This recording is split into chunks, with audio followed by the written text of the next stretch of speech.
সারা দেশে মাধ্যমিক শিক্ষকদের কর্মবিরতি গড়িয়েছে দ্বিতীয় দিনে।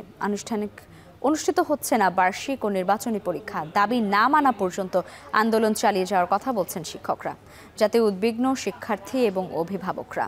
এই নিয়ে আরও জানাতে রাজশাহী সরকারি প্রমথনাথ বালিকা উচ্চ বিদ্যালয় থেকে যুক্ত হয়েছেন মারুফ হাসান এবং চাঁদপুর হাসান আলী সরকারি উচ্চ বিদ্যালয় থেকে যুক্ত হয়েছেন তালহা জুবাইর। শুরুতেই যাচ্ছি মারুফের কাছে। মারুফ, জানাবেন দাবির বিষয়ে শিক্ষকরা কি বলছেন আর কতদিন থাকতে পারে তাদের এই কর্মবিরতি?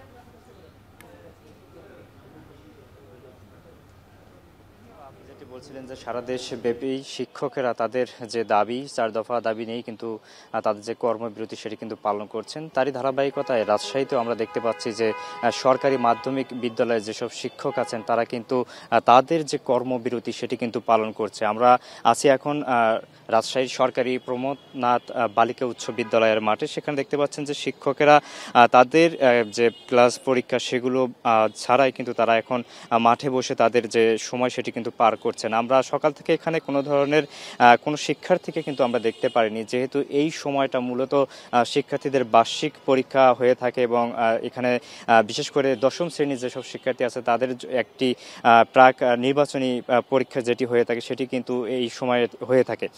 সেই জায়গা থেকে এখন পর্যন্ত কোনো শিক্ষার্থীকে আমরা সকাল থেকে আমরা এখানে দেখতে পাইনি। তবে শিক্ষকেরা যেটি বলছেন যে তারা আগে থেকেই তারা নোটিশ দিয়েছেন যাতে শিক্ষার্থীরা বিড়ম্বনার মধ্যে না পড়েন, এবং শিক্ষকদের যে 4 দফা দাবি সেটি তারা মনে করছেন যে বিগত সময় থেকে তারা বৈষম্যের শিকার হচ্ছেন। তারা চাচ্ছেন যে দ্রুত সময়ের মধ্যে তাদের যে 4 দফা দাবি, যৌক্তিক যে দাবিগুলো, সেই দাবিগুলো যাতে মন্ত্রণালয় মেনে নেয় এবং পরবর্তীতে তাদের ক্লাস পরীক্ষা নেওয়ার জন্য সুযোগ করে দেয়, এমনটি কিন্তু তারা বলছেন। তাদের 4 দফার প্রথম যে দাবিটি সেটি হচ্ছে সরকারি শিক্ষক পদকে বিএসসি ক্যাডারভুক্ত করে তাদেরকে গেজেটভুক্ত করতে হবে। পাশাপাশি আরও 3টি দাবি আছে। সব দাবিগুলি তারা মনে করছেন যৌক্তিক।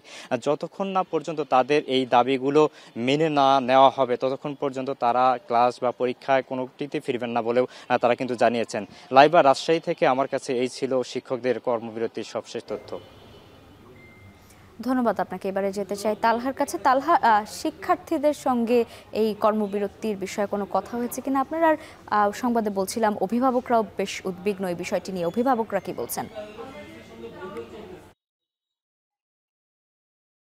আসলে শিক্ষকদের সাথে আমার কথা হয়েছে। আমি আছি শহরের হাসান আলী সরকারি উচ্চ বিদ্যালয়ে। আসলে আমি এই বিদ্যালয়ে এসে যা দেখতে পেয়েছি, শিক্ষকরা কিন্তু ঠিকই বিদ্যালয়ে উপস্থিত হয়েছেন, তবে যারা শিক্ষার্থী, যাদেরকে নিয়ে শিক্ষকদের কার্যক্রম, সেই শিক্ষার্থীদের কিন্তু আসলে উপস্থিতি নেই বললেই চলে। যদিও আমি কিছুক্ষণ আগেও কিন্তু দেখতে পেয়েছিলাম যারা পরীক্ষা দিতে ইচ্ছুক শিক্ষার্থী রয়েছে তারা কিন্তু তাদের স্কুলের প্রাঙ্গণে এসে ভিড় জমিয়েছিল। তবে অধিকাংশ শিক্ষার্থী কিন্তু আসলে স্কুল বিমুখ হয়েছে, এবং সেই সাথে কিন্তু চিন্তার ভাঁজ পড়েছে যারা অভিভাবক রয়েছে। তারা কিন্তু আসলে প্রত্যাশিত যেই তাদের সন্তানদের যেই শিক্ষা, সেই প্রত্যাশিত শিক্ষা থেকে বঞ্চিত হওয়ার কারণে কিন্তু তারাও কিন্তু বেশ উদ্বিগ্ন প্রকাশ করছেন। এবং একই সাথে আসলে যারা শিক্ষার্থী রয়েছে তারাও বলছেন যে তাদের যেই প্রস্তুতি ছিল পরীক্ষা নিয়ে এবং সামনের দিকে এগিয়ে যাওয়ার, আসলে সেই ক্ষেত্রে কিন্তু তারা বাধাগ্রস্ত হচ্ছে। এবং আমি কথা বলেছিলাম শিক্ষকদের সাথে, তারা যেটা বলছেন যে তাদের যে যৌক্তিক দাবি রয়েছে সেই দাবি আদায়ের আগ পর্যন্ত কিন্তু তারা তাদের যে কর্মবিরতি চলছে কর্মসূচি, সেই কর্মসূচি থেকে কিন্তু তারা আসলে পিছপা হবেন না।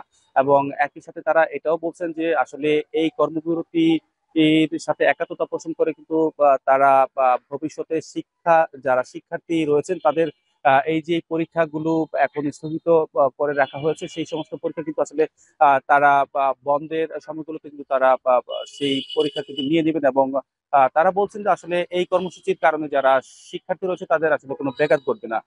যদিও আসলে শিক্ষার্থী যারা রয়েছেন এই কর্মসূচির কারণে তাদের পরীক্ষা স্থগিত হওয়ার কারণে কিন্তু তারা বেশ মনোক্ষুণ্ণ রয়েছে বলে কিন্তু আসলে আমরা অভিভাবকদের সাথে কথা বলে জানতে পেরেছি। তো সবকিছু মিলিয়ে আসলে লাইবা এই ছিল অংশ চাঁদপুর থেকে।